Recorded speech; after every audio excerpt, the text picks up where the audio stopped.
My wife wanted me to get a vasectomy so we could be child-free for life. 10 years later, she brought home a pair of adopted twins. It was a boy and a girl, and she asked me to raise them as my own. I complied with her request. From that moment on, I devoted myself to raising them with love and care. By the time they turned 18, they had earned admission to the 2 prestigious universities in the country. At their college entrance banquet, my wife handed me a property transfer document. She wanted me to sign over all my assets to the twins. I said yes. Just as I was handling the pen and was about to sign the documents, my mother pulled me aside, her face full of worry. Alan Dellen, these children have an unclear background. You can't just hand over everything to them, she pleaded. I responded calmly. Mom, I trust my judgment. Tears streamed down her face as she fell to her knees before me, as she begged me not to be a fool. When my father saw that her bitter pleas were in vain, he slapped me across the face in anger. You fool! You're ruining yourself! He shouted before storming off. Still, I signed the document. The moment I did, Clara Smith burst into laughter. Then, she affectionately linked arms with another man. He smirked and tossed a divorce agreement onto the table. Alan, thank you for taking care of Clara and the kids all these years. However, it's time to return them to me. Our family of 4 should finally be reunited. I let out a mirthless chuckle. Fine. The news spread like wildfire and shocked the entire city. Friends and family urged me to reconsider my decision and warned me to be cautious. Yet I ignored them all and signed everything over to the twins. When I handed over the documents, Clara could no longer contain her excitement. She laughed loudly, then turned, and with her hands linked to another man's arm, they walked toward me. Together, they handed me a divorce agreement and demanded that I leave with nothing. My mind went blank.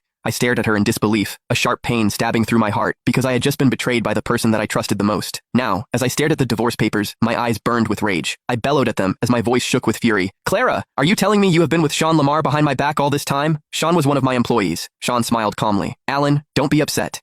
If you truly love Clara, shouldn't you make sacrifices for her happiness? Clara grew impatient. Just sign it already. What kind of adult drags things out like this? Isn't this tragic? Mr. Dellen had just signed over all his assets to those kids, and now she dropped the act and divorced him. I heard they had agreed to be child-free, but then Mrs. Smith suddenly adopted 2 kids, and today, this banquet was held for those 2 kids because they managed to enter the 2 most prestigious universities in the country. I suspect these twins are actually the illegitimate children of Mrs. Smith and her lover. Do you even need to question it? It's so obvious. Otherwise, why would she insist on transferring all of Mr. Dellen's assets to them? Poor Mr. Dellen. He has been jilted. Tears streamed down my mother's face. Alan, can you see? They had deceived you. Your father and I warned you long ago that this woman has evil intentions and a scheming one. She only married you for money. We even told you these twins had an unclear background, but you refused to listen. My father, who had initially left in anger, returned, his face darkened with disappointment. How could the Dellen family have such a disgraceful son? Why did you hand over all your assets to a woman? Have you lost your mind? He asked. Alan, you can't blame me for this, Clara excused. I'm a normal woman. You got a vasectomy and can't have children. I had no choice but to find someone else to have children. Clara attempted to justify her action. She wanted to point out the reason for her affair. I chuckled coldly. You were the one who feared the pain of giving birth and insisted we live child-free. I got the vasectomy for you. She cut my words. That was back then.